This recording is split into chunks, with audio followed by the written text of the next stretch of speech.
त्याचं अधिक पटीने फळ माणसाला प्राप्त होतं.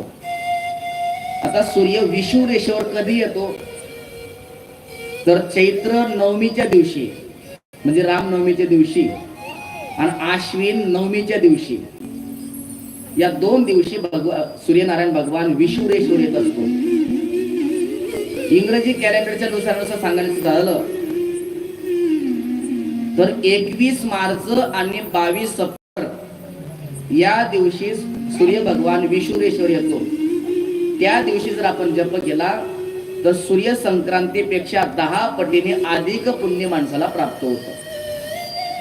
त्यापेक्षा अधिक पुण्य प्राप्त करायचं असेल तर ज्या दिवशी दक्षिणायनाला सुरुवात होते, कर्क संक्रांत येते, कर्क संक्रांत, त्या दिवशी अधिक पण माणसाला प्राप्त होत असतं.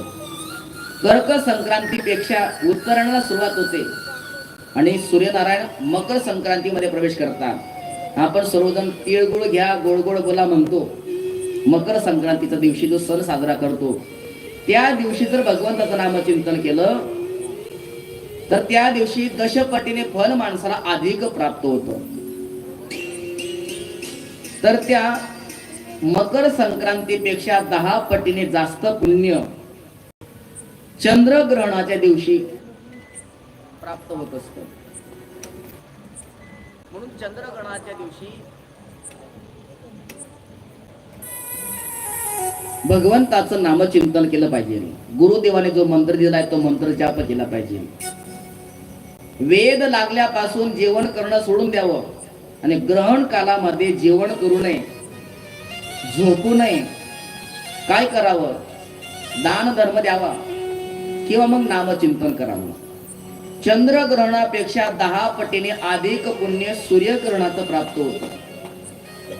म्हणून सूर्यग्रहण असेल तर त्या दिवशी सर्व घरातली कामधाम न करता अधिक पुण्य प्राप्ती करण्याकरता सूर्यग्रहणाचा कालावधी आला की स्नान करायचं आणि जप करण्याकरता बसायचं. जर महत् भाग्याने तुम्ही एखाद्या नदी काठावर गेले तर नदीमध्ये स्नान करून काठावर बसा किंवा नदीमध्ये पात्रामध्ये उभे राहून नामचिंतन करू शकता.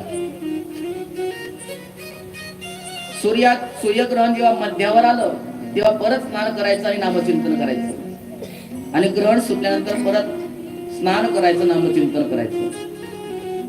या सूर्यग्रहणाने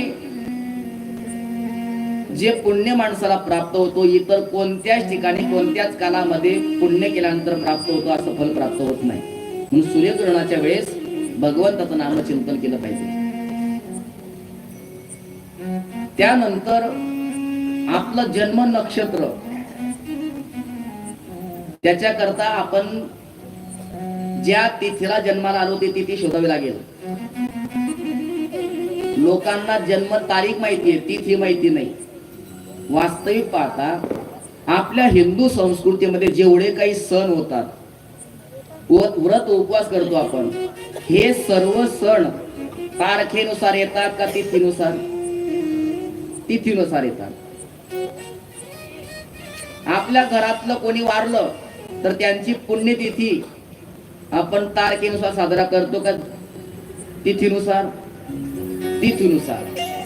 मग आपला जन्मदिवस तारखेनुसार का साजरा करतो आपण, तिथीनुसार का साजरा करू शकतो नाही? आपल्या हिंदू धर्मामध्ये तारखेपेक्षा तिथीला जास्त महत्व आहे. म्हणून जन्मदिवस साजरा करायचा ना, अवश्य करा, केलाच पाहिजे.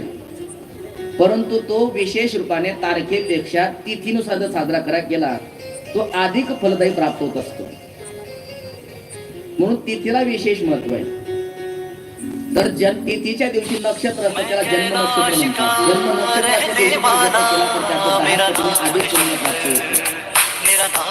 त्यानंतर एकादशी, सूर असे व्रत उपवास आले त्या दिवशी जर नामचिंतन तर संतांची संगती करा. संतांच्या संगतीमध्ये जर नामचिंतन केलं, सर्वात जास्त कोट्यावधी पटीने माणसाला नामचिंतन प्राप्त होतं. त्या संत संगतीचा काय महिमा आहे, तो महिमा या ठिकाणी आपण पाहणार आहोत. एका सुंदर अशा भजनातून आपण सर्वांनी उभं राहून त्या संतांच्या संगतीच्या महिमे